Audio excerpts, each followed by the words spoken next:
ആശാപ്രവർത്തകരുടെ സമരം അത് 37-ാം ദിവസം പൂർത്തിയാവുകയാണ്. അങ്ങനെ ഒരു മാസത്തിന് പുറത്തേക്ക് കടക്കുമ്പോൾ സമരം മറ്റൊരു ഘട്ടത്തിലേക്ക് അനിശ്ചിതകാല നിരാഹാര സമരത്തിലേക്ക് കടക്കുകയാണ്. നമുക്ക് വെയിൽ കടന്നു വരേണ്ടി വന്നു, രാത്രി പ്രശ്നങ്ങൾ കടന്നു വരേണ്ടി വന്നു, ഇപ്പോൾ മഴയും കൂടി മുന്നിൽ വന്നിരിക്കുകയാണ് അല്ലേ? മഴ നനയും. എന്താ പറയാനുള്ളത്? മഴയത്ത് നല്ല മഴ വരുന്നതിന് മുമ്പ് മുഖ്യമന്ത്രി ഇടപെട്ട് ഞങ്ങൾക്ക് ഉള്ള ആനുകൂല്യങ്ങളും തന്ന് പറഞ്ഞയക്കണമെന്നുള്ളതാണ്. ഈ രാത്രിയിൽ ഈ മഴയത്ത് അവർക്ക് ഐക്യദാർഢ്യവുമായി രാഹുൽ മാങ്കൂട്ടത്തിൽ MLA-യും KK രമ MLA-യും ഇതിനുണ്ട്. രാഹുൽ മാങ്കൂട്ടത്തിൽ ചേരുന്നു. ഈ സമയത്ത് ഇപ്പം ഇവർ നാളുകൾക്ക് മുമ്പ് പറഞ്ഞ വെയിലിൻ്റെ പ്രശ്നമാണ്, ഇവിടെ കിടക്കുന്നതിൻ്റെ പ്രശ്നം. ഇപ്പോൾ മഴ കൂടി ഒരു പ്രതിസന്ധിയായി വരികയാണ്. വൈകുന്നേരത്തെ തലസ്ഥാനത്തെ മഴയുടെ പ്രത്യേകത ഏതെങ്കിലും ഒരു കെട്ടിടത്തിൻ്റെ അടച്ചുറപ്പുള്ളൊരു കൂരയ്ക്ക് താഴെ പോലും നിന്ന് കഴിഞ്ഞാൽ നമ്മുടെ ദേഹത്തേക്ക് വെള്ളം തെറിക്കുന്ന തരത്തിൽ ശക്തമായ മഴയായിരുന്നു. ആ മഴയത്ത് ഇവർ വലിച്ചു പറിച്ചെറിഞ്ഞ ടാർപോളിൻ പോലും ഇല്ലാതെ, ഒരു മേൽക്കൂരയും ഇല്ലാതെ ഈ സാധു സ്ത്രീകൾ ഇവർ മഴ കൊണ്ട് ഈ രാത്രിയിൽ ഇവിടെ ഇരിക്കുകയാണ്.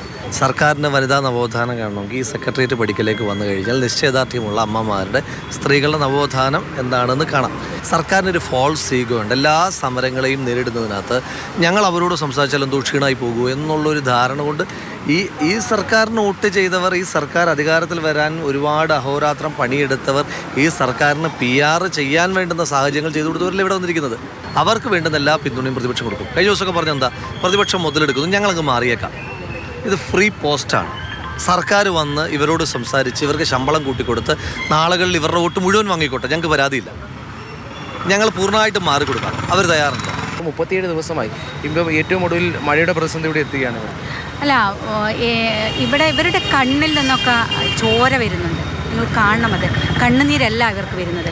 ഈ മഴ മാത്രമല്ല, ഇന്നലെ ഇവിടെ സമരം ചെയ്തു, പൊരി വെയിലായിരുന്നു. ആ ചൂടത്ത് എത്ര ആളുകളാണ് കുഴഞ്ഞു വീണ് ആശുപത്രി കൊണ്ടുപോയത്. പക്ഷേ ഒരു നിമിഷം പോലും അവർ മാറാൻ തയ്യാറായില്ല. അത്ര നിശ്ചയദാർഢ്യത്തിലാണ് അവർ നിൽക്കുന്നത്. അവർ ഒരു ആവശ്യം, കാരണം വെച്ചാൽ അവർക്ക് ജീവിക്കാൻ വേണ്ടി, മറ്റൊന്നുമല്ല അവരുടെ നേട്ടം, വേറെ എവിടെയും ഇത് കാണിക്കാനോ പ്രസക്തിയല്ല. അവർ ജീവിക്കാൻ വേണ്ടിയിട്ടാണ്.